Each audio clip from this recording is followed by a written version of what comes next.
Good day everybody, and welcome to this bouncing ball tutorial. Today I'm gonna show you how to create a ball which bounces by itself using the physics material and the bounciness, and there's a bit of coding which also we're gonna do. First of all, I need to create a ball and I need to get rid of this directional light we have over here automatically when the project was created. The way I do that is I go to game object, 3D object, and create a new sphere. It comes up over here with the position 000, and what I want to do is basically I would like to assign it a material from the projects window over here. So I come to projects, create, and a new material, and then we're going to call it bouncing ball material. Okay, I'm going to give it maximum smoothness and maximum metallic and maximum smoothness. Now when I do that, I need to apply this on the ball I just created. So I'm gonna just drag and drop this here like this, and it would come and it would start to become shady. And let's just name it my bouncing ball or anything which makes more sense. So bouncing ball also, and these two can have same names because this is a material and this is my 3D game object. And then I'm gonna add lighting to this over here. So let's just go to add component, physics, and then add component, rendering, and then light. So that gives it my light, and you'd see this will start to be flashy bouncing ball, and it has a light component in the end which you would see over here, and you can obviously increase it, decrease its intensity, and you would start noticing it once you enclose it inside a box. So we leave it default as of now, and you can actually not see the ball, you can see it's a wireframe. So this is the mode I've selected over here, and this is shaded. Okay, so this is shaded, this is wireframe. We're gonna switch to wireframe in a moment, and you'll know why, because we'll be actually enclosing this ball into a wireframe, into a box, and that's the reason why we need to go to the wireframe. Okay, I've arranged my game over here and the scene over here so I can see the output and the scene together. Okay, now I'm gonna enclose this ball inside a box. So for that I need to create a cube, actually 6 cubes.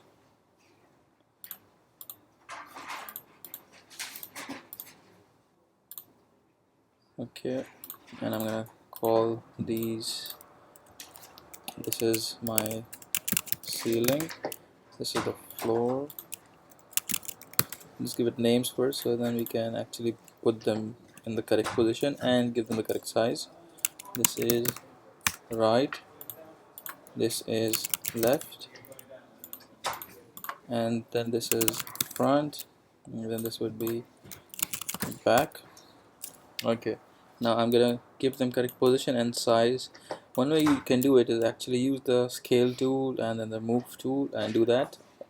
Another way which I like is actually I can go to the scale and I give it 15. This is supposed to be, you can have any number, but make sure you have uh, correct sizes. Ceiling is 15, y z is 15, so I've got a broader ceiling, 15 115. It will be same size for the floor. And now you can notice the light of the ball easily. Let's click on floor. 15 115 is what I'm going to give it here again. That's already in the floor. So I give it 0, and this one also at 15, it would be exactly same distance which it needs to have another wall occupy it over here. So let's see, this is floor and this is ceiling. This is the right side I'm going to create now, and it should be 15, and yeah, it's 15 here and 15 115 15. Okay, so that's the right side. Let's move it to the right side a little up so it actually encloses it. The left side should be also 115 15. Okay, and let's also complete the left side. Okay, so we've got this here. and then let's go to the front, and the front should be 15, 15, and it's over here. Okay, let's place it at the front, and the back side is 15, 15. Now notice you cannot see it very clearly, and for that purpose we've got our wireframes over here, so I can, sort of zoom, see inside what's happening, and the end result of the game is being shown here in the game window. So that's my box. You can always go back to the shaded view and see everything is as you expect them to be. Okay, so that's my box, and the ball is inside. Can I see my ball yet? No. So I switch it to wireframe and I can see it right over there. Okay, so that's my ball, but can I see it when I play it? Nope, it's not coming here. So you need to adjust your main camera's position. Let's see where my main camera is. Okay, it's either outside or it's inside the wall, so just need to position a little bit so you can see it clearly. Okay, yeah, so I can see my bouncing ball, and you can always rotate it also to make its angle much closer to what you like it to be, and now I can see it easily. So that's my ball, and that's basically the components I need. Now let's move forward and add rigid bodies. So I need to add a rigid body to the bouncing ball so I can do the collision. So I click on bouncing ball, come on, add component, physics, and then rigid body, and if I leave the gravity and I play it, you would see it would come down and it would hit the floor. So that's my rigid body.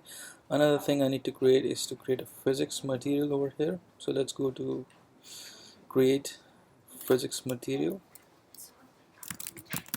and call it ball material or anything else you like.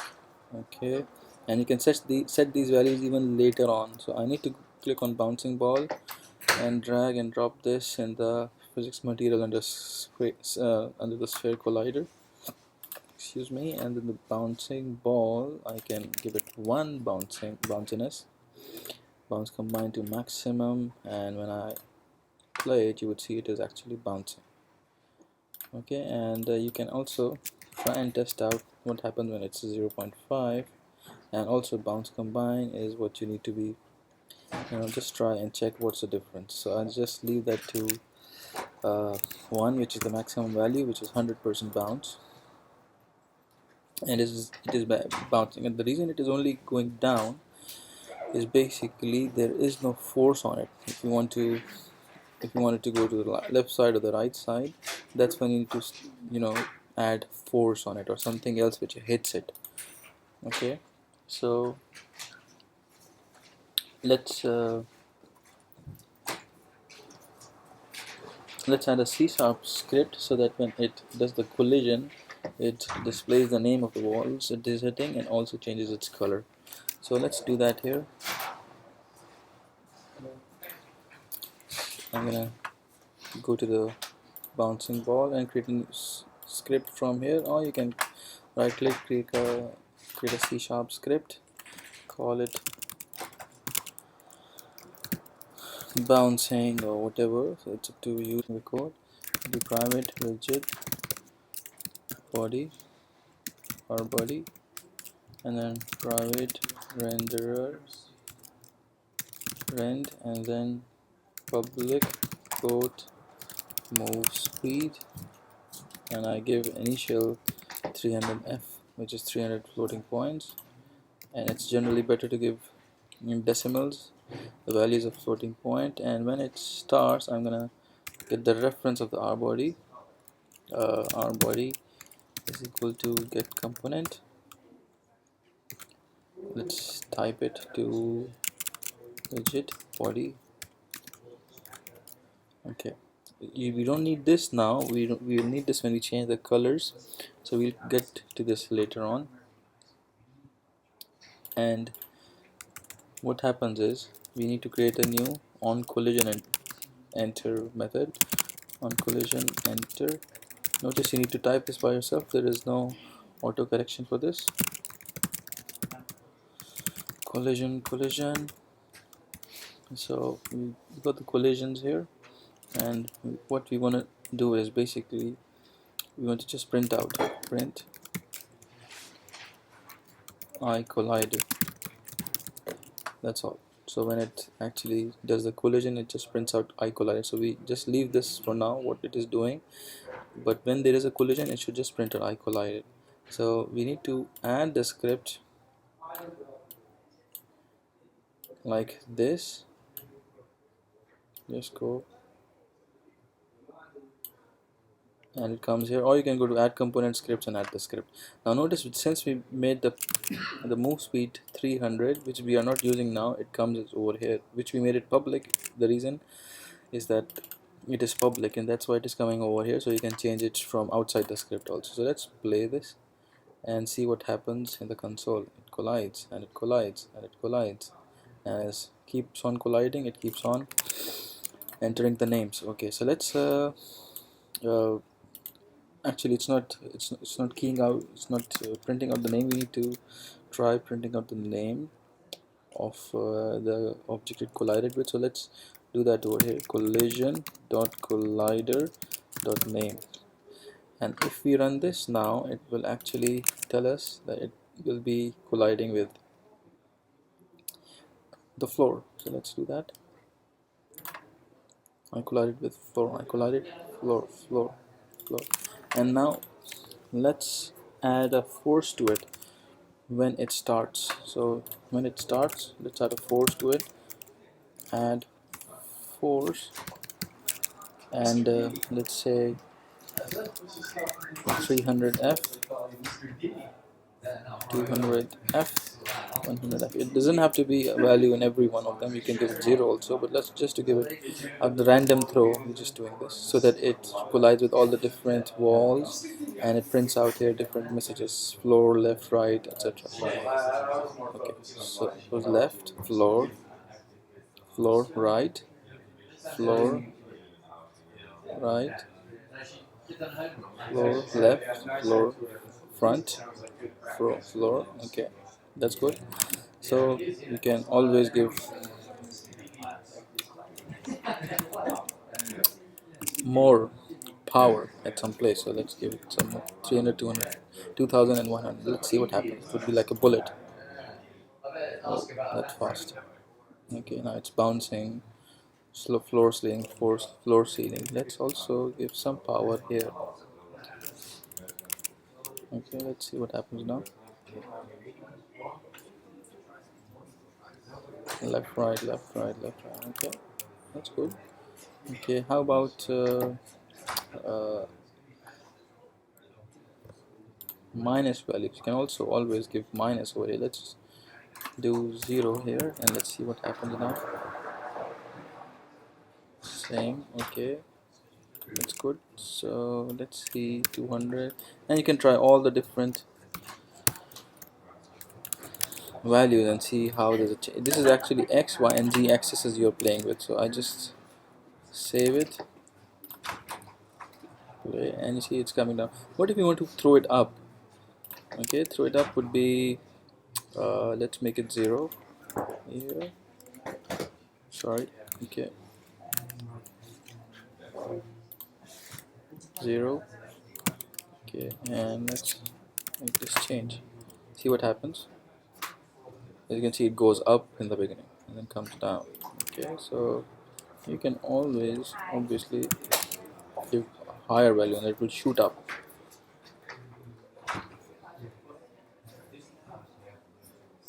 Okay, what really happened was actually, let's zoom out. Yeah, it went away, it fired away because it went with a lot of force. So if you make it like 700, let's say, it would come down because the wall would, throw it down. So if it is a lot of force, it would obviously tear the wall and go past it. Okay, so that's what it is. And the next thing we want to do is we want to actually see if we can change the color of the wall when it is actually colliding with different walls. So I'll say if you know the names of the collider. Let's do the comparison. If collider, this collision actually, if collision.collider.name, collider.name is equal to, when you do comparison, you always use double equals to, is equal to floor, then you do what? Then you change the color. You see, that's how, when we use the renderer over here to change the color. Rend.material.color is equal to, let's say we call it color dot cyan. Okay, and you can just use your own creativity and see. Else if use different colors, collision.collider.name is equal to, double is equal to, remember, if it is ceiling, then rent.material.color is equal to, now this is single equal to because you're assigning color dot call it green. Okay, and maybe you need to copy paste this again and just change the two values here of the color and the wall name, 2 3 4 5 6. So we call it right, left, front, back, and this was green. Let's change this to blue. Cyan, green, blue is done. Let's change this to black. Notice you cannot use your own colors. If you type pink, this is not correct. It should be a color which is contained within this color class. Let's say uh, color dot, choose a color which is not there already. Let's say color red, and then this one would be yellow maybe. Okay, yeah, so let's save this, Control S, and see what happens. It should change its color. This floor, then this. Okay, there's a problem. Yeah, we did not actually initialize it. So let's in the start, let's create the object. It will be rend is equal to get component, and initialize it with some value which is actually the constructor. So this is actually renderer, and we created our renderer now. And let's clear all this and play. Green, yeah, it's changing its color whenever it is colliding with a different wall. Let's add some different set of forces over here. Maybe -1000 also here, and okay, let's see what happens.